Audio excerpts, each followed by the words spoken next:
শান্তিরক্ষী মিশনে যাওয়া সেনা সদস্য জাহাঙ্গীরের কিশোরগঞ্জের বাড়িতে নেমেছে শোকের ছায়া।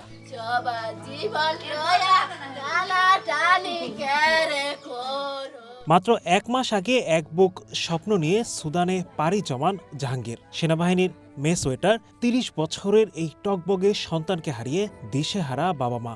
আকস্মিক এই সন্তান হারানো যেন কিছুতেই মানতে পারছেন না তারা।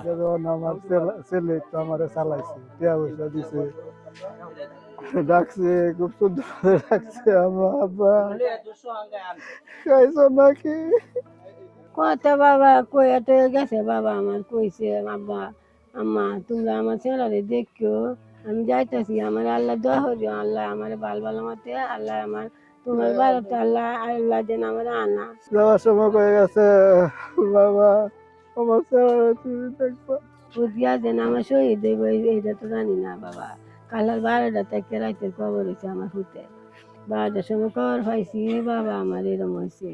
বাকরুদ্ধ জাহাঙ্গীর আলমের স্ত্রী রুবায়া আক্তারও দেশের পতাকা হাতে সুদানে শান্তির বার্তা নিয়ে যাওয়া স্বামীর এই অকাল মৃত্যুতে এখন তার চারপাশে কেবল শূন্যতা। প্রায় 11 বছর ধরে সেনাবাহিনীতে কর্মরত জাহাঙ্গীর সততা, শান্ত স্বভাব আর দায়িত্বশীল মানুষ হিসেবে এলাকার স্বজন আর প্রতিবেশীদের কাছে তিনি ছিলেন প্রিয় মুখ।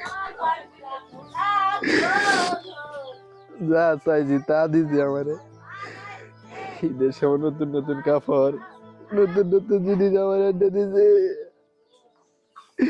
কোনো কিছু কমতি রাখছে না আমার ভাই আমার লাগে।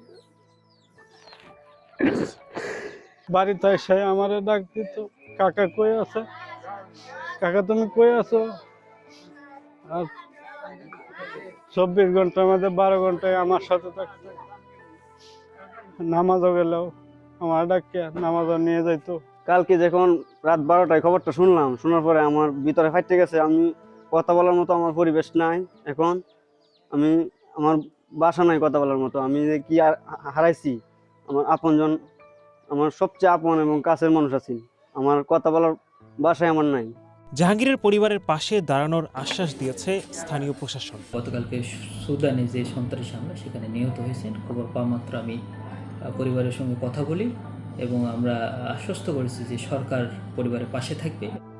শনিবার রাতে সুদানের আবেইতে ইউএন ঘাঁটিতে সন্ত্রাসী হামলায় 6 বাংলাদেশি শান্তিরক্ষী শহীদ হন। এ ঘটনায় আহত হন আরও 8 Bangladeshi. Adnan Dilwar, one national desk.